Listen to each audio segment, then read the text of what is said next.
안녕하세요. 호통사에 오신 걸 환영합니다. 정말 오랜만에 인사드리죠. 지금 한국에서 저희 장인어른 장모님이 방문하셔서 그래서 좀 같이 시간 지내고 보내고 시간을 같이 보내고 그러느라고 어, 좀 영상을 못 만들었습니다. 아무래도 이게 제 취미 생활이기 때문에 다른 더 중요한 일들이 생기면 어쩔 수 없이 이런 영상을 만들 수 없게 되는 그런 점, 좀 양해 부탁드리고 그리고 이제 지난주에, 이번 주죠. 다시 한국으로 가셔서 이제 좀 또 시간이 나서 이렇게 아주 짧게 영상을 만들어 보려고 합니다. 오늘 영상은 뭐 5G나 그런 기술적인 내용보다는 어떻게 좀 그런 생존 신고, 근황 같은 것도 얘기 드리고, 그리고 제가 또 원래 이거 영상을 만들려고 좀 오래전에 준비했는데 어, 뭐 필요한 정보일 수 있어서 랩탑 재활용에 대해서 이렇게 이야기하려고 합니다. 그래서 뭐 랩탑을 재활용하는데 이런 어떻게 할 것인가 그런 것에 대해서 정보가 필요하시면은 빨리 앞에는 스킵을 쭉 하셔서 사진이 나오면은 그때부터 보셔도 되고요. 자, 그래서 무슨 일이 있었는가 여러 가지 일이 많았습니다. 사실 그 중간에 사실 그 전에도 좀 있었던 일들인데 뭐 장인어른 장모님 오셔서 캔버라 여행도 갔다 왔고 그리고 그 전에 이제 태양광 저희 발전 혹시 제 영상 처음에 보시면은 이 태양광 발전에 대해서 설치하고 그것에 대해서 어떻게 어느 정도 돈을 세이브 할 수 있는지 뭐 그런 것들에 대해서 제가 영상을 올렸었는데 이 태양광 발전 이 시스템에서 불이 났었습니다. 그래서 이제 그런 부분도 이게 중요한 부분이기 때문에 대부분 호주에 사시는 분에 대한 아마 관련된 걸 수도 있는데 혹시 한국에서도 단독주택으로 이런 태양광 발전기가 있으면 한번 체크해 보시면 좋을 것 같아서 좀 이야기를 해볼 수 있을 것 같고 그다음에 자동차 휠 얼라이먼트 그다음에 뭐 리파이낸스 이런 것들에 대해서 아주 간단하게 어, 좀 이야기하고 그다음에 그 랩탑 재활용에 대해서 이야기해 보도록 하겠습니다. 캔버라 여행은 캔버라가 우선은 어디 있냐면은 뭐 이 멜번과 시드니 아주 큰 도시죠. 멜번은 빅토리아 주의 가장 큰 도시고 그다음에 시드니는 아시다시피 뭐 거의 호주에서 제일 큰 도시죠. 그리고 NSW 주에서도 가장 큰 도시고 그리고 이제 이 캔버라는 바로 수도입니다. 서울 같은 서울특별시 아니면 미국에는 워싱턴 DC 그렇죠? 그래서 그렇게 수도인데 이 캔버라는 사실 뭐다 아시겠지만 멜번과 이 시드니가 이 수도를 정하자 그랬을 때 이제 둘이서 싸웠죠. 그런데 그렇게 싸우다가 그런 이 논의가 계속 끊이지가 않으니까 그럼 중간에 우리 새로 수도를 정하자. 그래서 이제 계획된 그러한 계획 도시 같은 거죠. 그래서 가보면은 되게 깔끔하고 그런 도시 그런 길들도 되게 어, 호주스럽지 않은 호주 사실 시드니 와 보시면 아시겠지만 길이 특히 오래된 동네 가면은 정말 복잡합니다. 제대로 계획되어 있지 않고 계속 만들고 또 만들고 증축하고 그러다 보니까 좀 막 원웨이도 많고 복잡하고 그런데 이 캔버라는 길이 아주 잘 뚫려 있고 계획이 돼서 만들어진 도시니까 그리고 그 안에는 뭐 뮤지엄 그쵸 그런 박물관들이 좀 많이 있겠죠. 그리고 국회의사당도 어느 부분은 들어가서 볼 수 있습니다. 그래서 국회의사당에서 뭐 물론 국회의사당이 열리는 그런 날에도 들어가서 방청을 할 수 있는지는 확실히 모르겠습니다. 그런데 저희가 갔을 때는 주말이라서 그 국회의사당에 들어가서 거기서 논의하는 그러한 곳도 가서 볼 수 있고 뭐 어, 그렇습니다. 그래서 뭐 되게 아주 특별하다라기보다는 그래도 한번 가볼 만하다라고 저는 그렇게 생각이 되고요. 그냥 제 생각에는 혹시 한국에서 호주로 여행을 오시면은 캔버라는 뭐 그런 게 있거든요.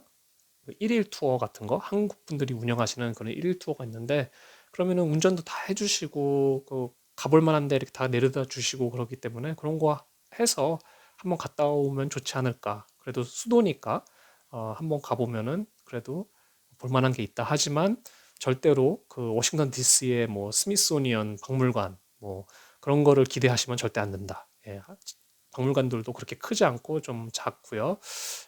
입장료도 어, 그러니까 모두 다 받는 건 아닌데 어, 받는 데는 좀 많이 비싸다.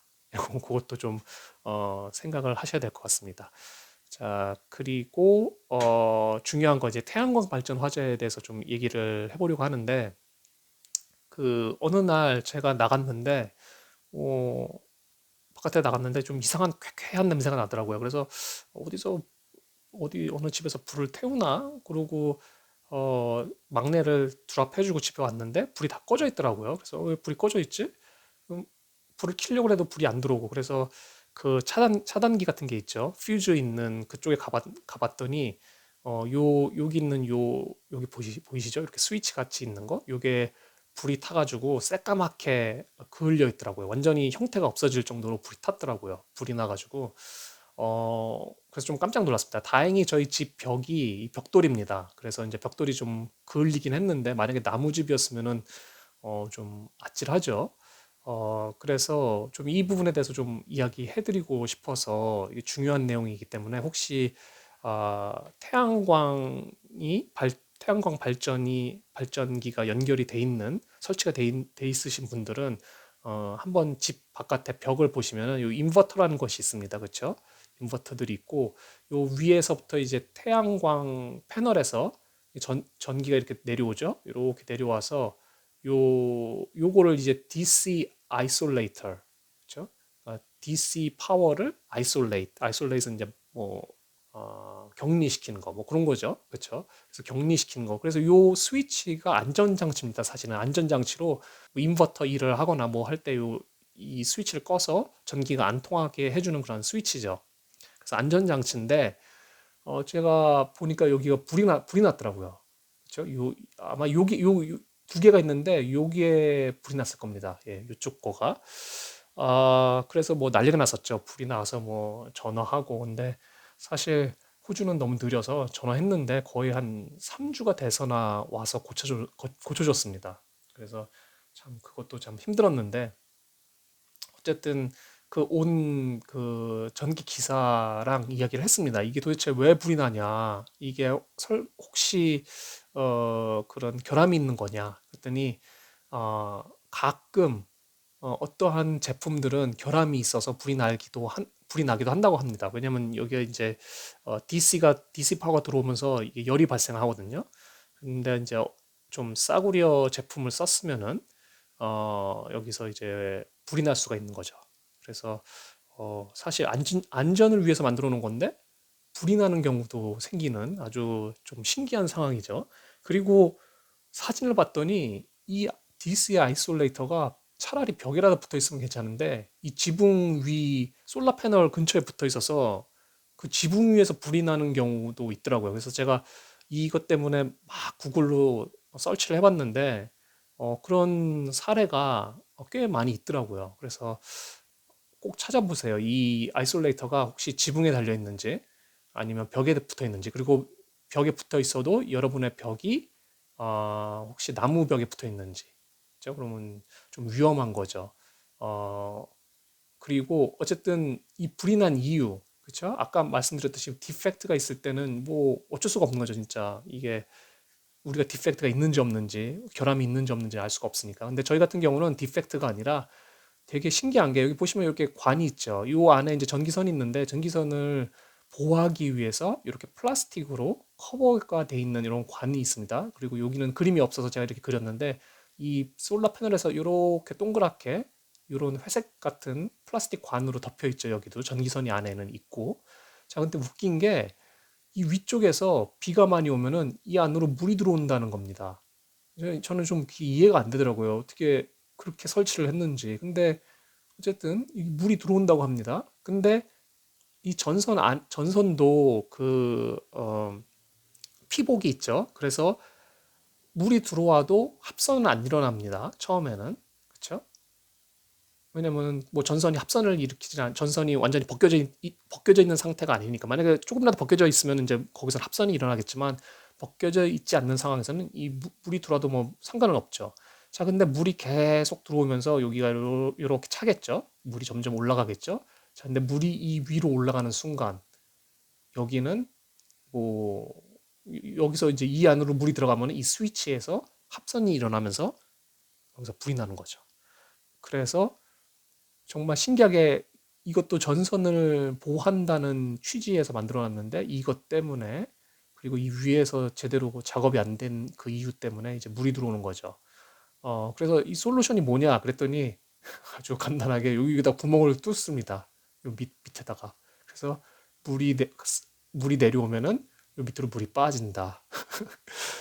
그래서 정말 그 전기 하는 그 사람이랑 같이 웃었는데 뭐 그렇답니다. 이게 솔루션이랍니다. 그래서 뭐 혹시 여러분도 이렇게 설치가 되어 있는 집에 보시면은 여기다가 근데 이 구멍 뚫을 때 조심하셔야 됩니다. 왜냐면 여기 전선이 지나가고 있기 때문에 요 구멍이 이게 꽤 두껍거든요.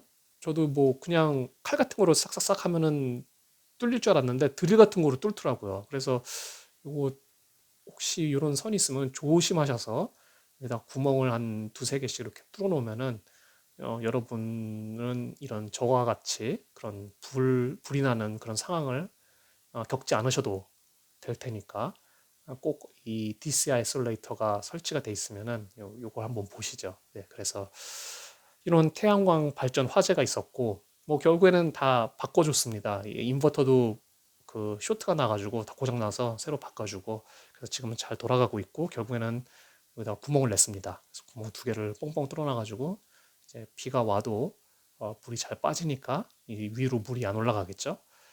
자, 그래서 그런 일이 있었고, 그리고 요거는 자동차 휠 얼라인먼트. 뭐 한국에서도 많이 하실 텐데, 이게 운전하다가 보시면은 어느 순간 이 핸들이 정중앙에 안 있고 이렇게 삐딱하게 가는 경우가 있죠. 그렇죠? 이제 그게 자동차가 그 휠이 이렇게 일직선으로 돼 있지 않고 돌이나 뭐 어디에 갖다가 부딪히면은 이렇게 틀어질 수가 있습니다.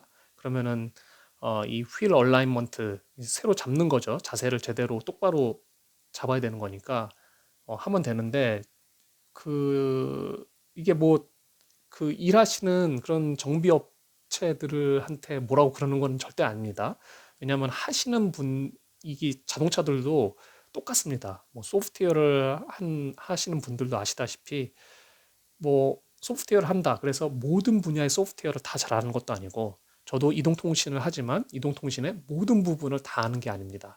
똑같이 자동차도 대단히 복잡한 이런 부분이 많기 때문에 자동차 정비를 하신다고 하셔서 모든 분야에 모든 분야를 다 알고 모든 분야를 다 잘할 수 있는 게 아닙니다. 그렇죠? 그래서 제가 어쨌든 동네 그 우선은 그 자동차 정비 업체에 갔는데 그래서 고쳐주셨습니다. 그래서 비스무리하게 맞았는데 그래도 안 되더라고요. 그래서 계속 차가 옆으로 계속 가고 가만히 두면은 핸들을 놓고 있으면 차가 계속 옆으로 가고 핸들도 계속 옆으로 자꾸만 꺾이고 그래서 또 다른 곳에 두 번째 근처에 있는 그 정비업체를 갔는데 거기서는 체크해 보더니 이게 뭔가 크게 휘었다. 휜 것 같다. 뭐가 안 맞는다. 뭐 바퀴가 그 나와 있는 부분이 좀 다른 것 같다. 그러면서 이거는 우리가 할 수 있는 영역이 아니다라고 아주 정직하게 말씀해 주셨습니다. 차라리 모르면은 그렇게 정직하게 말씀해 주시는 게 제 생각엔 가장 좋은 것 같습니다. 그래서 그러면은 이게 크게 문제가 생겼구나. 이 차 큰일 났다. 이 차 부품도 비싼데. 그래서 낙담을 하고 있었는데 그래서 저희 또 자동차 정비를 많이 해주시는 또 분이 계셔서 그분한테 연락을 드렸더니 이런 휠 얼라이먼트 같은 경우는 타이어를 전문적으로 하는 그런 업체들이 있는데 그 업체들한테 가면은 거기에는 특별한 장비가 있고 그 장비 안에 모든 차종들의 모든 건 아니겠지만 많은 차종들의 그러한 정보들이 있다고 합니다. 데이터베이스 같은 게 있어서 어떻게 휠을 조절을 해야 되는지 그런 정보들이 다 있다고 합니다. 그래서 그런 장비를 써야지 제대로 잡을 수 있다. 그래서 꼭 거기를 한번 가보고 거기서도 뭐가 크게 휘었다. 밑에 부품들이 많이 망가져가지고 이런 것들 교체를 해야 된다. 그러면은 어쩔 수 없이 교체를 해야 된다라고 말씀을 해주셔서 저희는 이제 이 타이어 파워라는 그런 회사 이것도 그런 프랜차이즈 같은 그런 회사입니다. 그래서 좀 큰 회사죠. 그래서 거기 예약을 해서 가서 했더니 바로 이렇게 얼만큼의 앵글을 잡았는지 그런 것까지 프린트를 해줘서 결과 값이 나오더라고요. 그래서 딱 해서 뭐 한 20분 만에 딱 고쳤는데 너무 잘 잡혔습니다. 그래서 혹시 호주에서 한국은 아마 다 이런 시스템들이 잘 돼 있을 겁니다. 근데 이제 호주는 아주 작은 그러한 정비 업체도 많거든요. 그렇기 때문에 혹시 호주에 사시는 분들 중에 휠 얼라이먼트를 하려면은 될 수 있으면은 이런 타이어 전문점에 가서 하는 게 시간과 돈을 세이브할 수 있다. 제가 느낀 겁니다. 이번에 하면서 이런 것도 좀 이야기를 해드리고 싶었고요. 그리고 리파이낸스 같은 경우는 여러분 아시다시피 한국도 그렇고 지금 이자율이 엄청 많이 오르고 있죠. 그렇죠? 그래서 저도 이제 이 이자가 너무 많이 오르니까 제 은행에서 다른 은행으로 옮기면은 어, 좀 이 이자율을 많이 낮출 수가 있거든요. 그래서 그거를 좀 해보려고 그랬는데 요거는 제가 좀 따로 또 이야기를 많이 해드리도록 하겠습니다. 그래서 메인 내용으로 다시 돌아가야겠죠. 그래서 그 랩탑 재활용에 대해서 사실은 이것에 대해서 이야기를 해야 되는데 그 랩탑 재활용 여러분들도 뭐 랩탑을 사시거나 혹시 모르겠습니다. 회사마다 어떤 회사들은 랩탑을 다 쓴 다음에 한 2, 3년 주기로 교체를 시켜주는데 어떤 회사들은 그냥 그것을 다 포맷한 다음에 사원들한테 주는 회사들도 있습니다. 근데 제가 생각하기에는 대부분 회사가 다시 가져가는 것 같아요. 네, 근데 그 전에 다니던 회사들 중에 하나는 저한테 그 랩탑 주기가 끝나면은 그러면 그냥 줬거든요. 그래서 저희 집에 랩탑이 여러 대가 이렇게 쌓여 있었습니다. 그리고 지금 사실 이 영상을 만드는 이 랩탑도 그 회사에서 받은 그 랩탑으로 사용하고 있고 그런데 그 중에 한 대가 이제 죽으면서 갑자기 파워가 안 켜지기 시작해서 이제 이거 다 버려야 되나 그렇게 생각하고 있다가 이 안에 뜯으면은 그래도 뭐 쓸만한 게 있지 않을까라고 생각을 해서 이제 뜯기 시작했죠. 한 대씩 뜯기 시작했는데 보니까 뭐 CPU 같은 경우는 이제 뭐 납땜으로 완전 붙어 있는 것 같고 그리고 나머지 부품들도 거의 뭐 쓰기에는 아주 쉽지 않은 그런 상태인 것 같습니다. 그 중에 이제 뺄 수 있는 게 보시면 이제 램, 그쵸? 이 메모리인데 램이 있고 그다음에 제 랩탑들이 아주 오래된 거라서 다 이 하드 드라이브라고 그러죠. 그래서 이런 하드 드라이브 쓰고 요즘에는 거의 안 쓰죠. 다 SSD라는 매체로 다 이 데이터를 저장하는데 이 하드 드라이브가 좀 있었고 그다음에 SSD도 하나가 있었고 그다음에 이제 뭐 와이파이 모듈 같은 것도 뺄 수는 있더라고요. 그래서 요 정도를 뺄 수가 있는데 자 그러면 진짜 쓸 수 있는 게 뭐냐라고 제가 좀 봤습니다.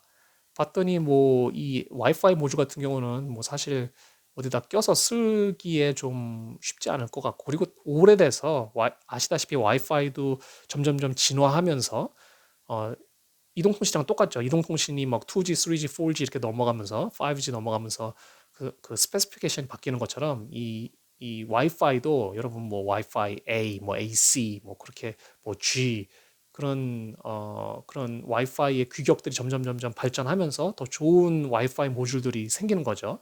더 빠르고 더 안정적이고 그렇기 때문에 굳이 뭐 옛날 와이파이 모듈을 뭐 가지고 있으면서 뭐 쓸 필요가 없는 거죠. 요건 쓸모가 없고 근데 이 램도 이 랩탑이 오래되면은 이 램도 규격이 있습니다. 그래서 이 램 같은 경우도 이거를 새 랩탑에다가 껴서 써보려고 했더니 이 규격이 안 맞아가지고 이거 너무 오래돼가지고 쓸 수가 없더라고요. 그래서 이 사실 램도 거의 쓸모가 없고 그러니까 남은 게 이 하드 드라이브랑 SSD. 이게 웃긴 게 이 하드 드라이브가 정말 오래된 매체인데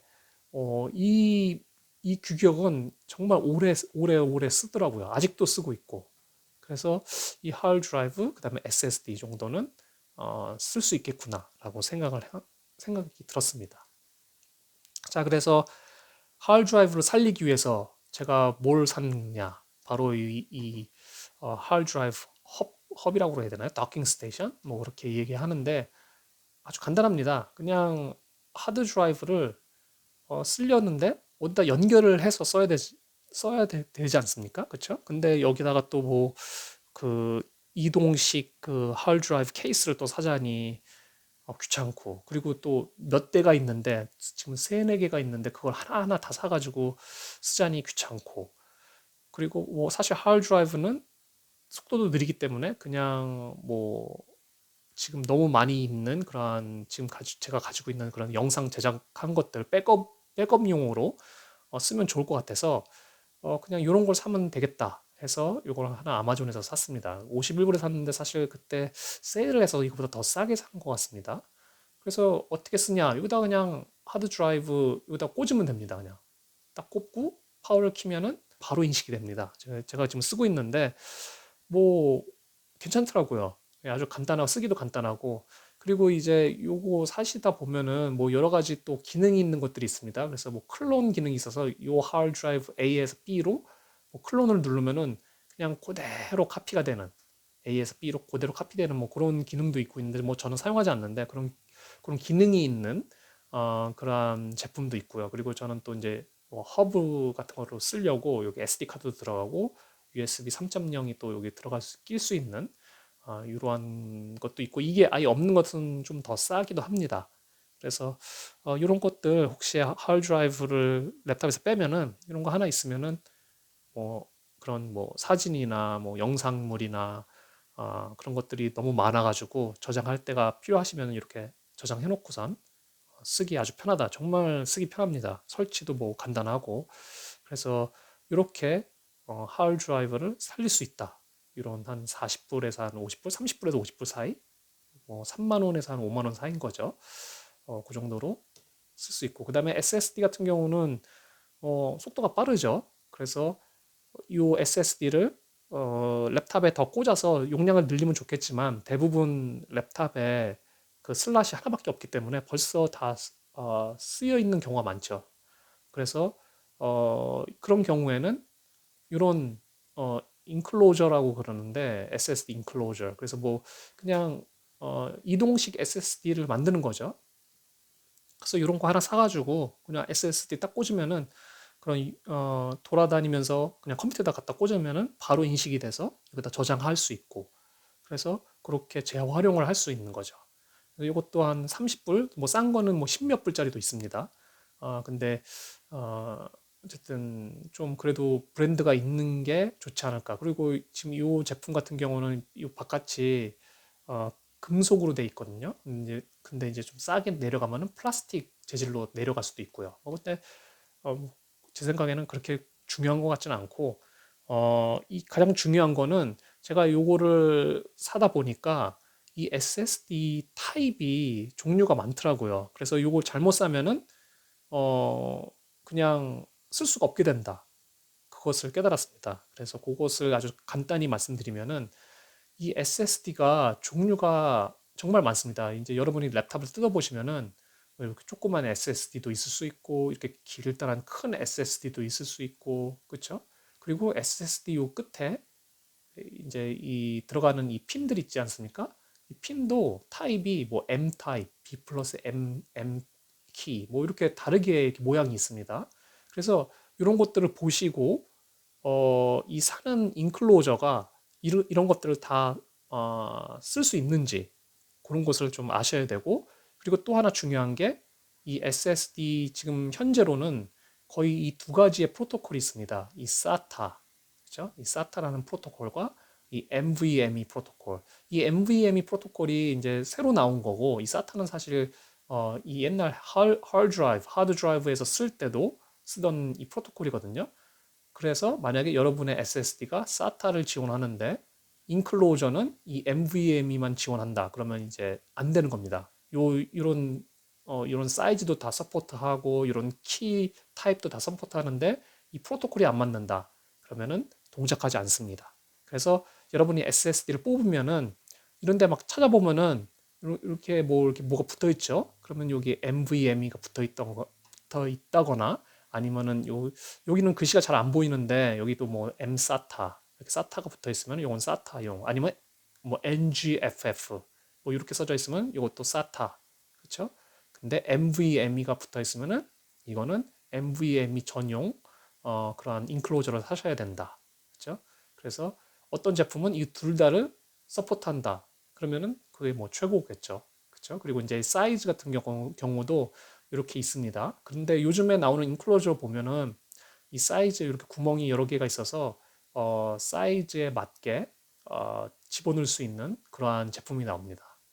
그렇죠? 그래서 여기 구멍이 있고 그래서 여기다 나사를 껴가지고 조그맣게 이렇게 붙일 수도 있고 더 길게 붙일 수도 있고 더 긴 것도 붙일 수도 있고 그렇죠?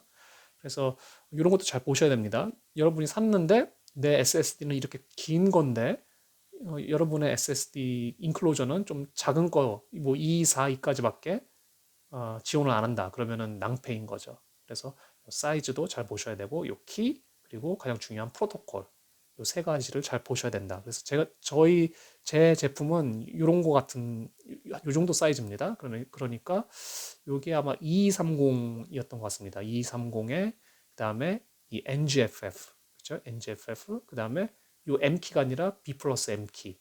그래서 이렇게 돼 있었거든요. 그래서 돌아가셔서 보면은, 여기 써져 있죠? NGFF, not NVMe. 그래서 NVMe를 지원하는 거는 이 제품에 쓸 수가 없는 겁니다. 그렇죠? 그리고 B 플러스 M 플러스 B 키 이것도 맞고, 그렇죠? SATA 다 맞죠? 그리고 이제 사이즈도 제가 봤는데 여기 보시면 사이즈 다 서포트를 한다. 이런 거 2230, 2242, 2260, 2280. 그렇죠? 그래서 이런 것들을 잘 보시고 사시면은 실수하지 않을 수 있다. 그렇죠? 그래서 이렇게 사시면은 이 SSD도 살릴 수 있습니다. 그래서 뭐 이건 아주 간단하게 이건 뭐 중요한 내용은 아닌데 그러면은 이 SATA와 NVMe의 차이점이 뭐냐? 뭐 당연히 프로토콜이 다른 점이고 가장 중요한 속도겠죠. 새로 나온 프로토콜이기 때문에 더 빠른 그쵸? 더 빠른 read와 write를 할 수 있다. 그쵸? 속도가 사실 차이가 많이 납니다. 보시면. 그래서 뭐 이런 차이점이 있다. 그리고 당연히 코스트 비싼 거는 NVMe 쪽이 더 비싸겠죠. 그리고 파워도 더 많이 든다. 그래서 어떨 때는 이 NVMe 같은 경우는 파워를 또 끌어오는 그 선을 또 연결해야 되는 경우도 있습니다. 그래서 그런 점이 좀 다르다라는 거를 좀 아시고 이 SSD를 사면은 SSD 인클로즈를 사면은 좋겠다라는 게 오늘 내용이었고요. 자, 그래서 오늘 이렇게 간단하게 제가 무슨 일이 있었는지 아주 쭉 이야기를 해드렸고 또 이 혹시 랩탑이 많이 있고 죽은 랩탑, 뭐 고장난 랩탑들이 많으면은 이러한 것들로 재활용을 할 수 있다라는 것을 오늘 좀 이야기해드렸습니다. 그래서 다음 주에도 좀 시간이 나면은 또 이제 5G에 대해서 기술적인 것에 대해서 그리고 또 뭐 혹시 제가 또 여행을 어디 갔다 오면은 여행에 다녀온 것에 대해서 또 이야기하고 나눌 수 있도록 하겠습니다. 다음에 또 좋은 내용으로 돌아오도록 하겠습니다. 감사합니다.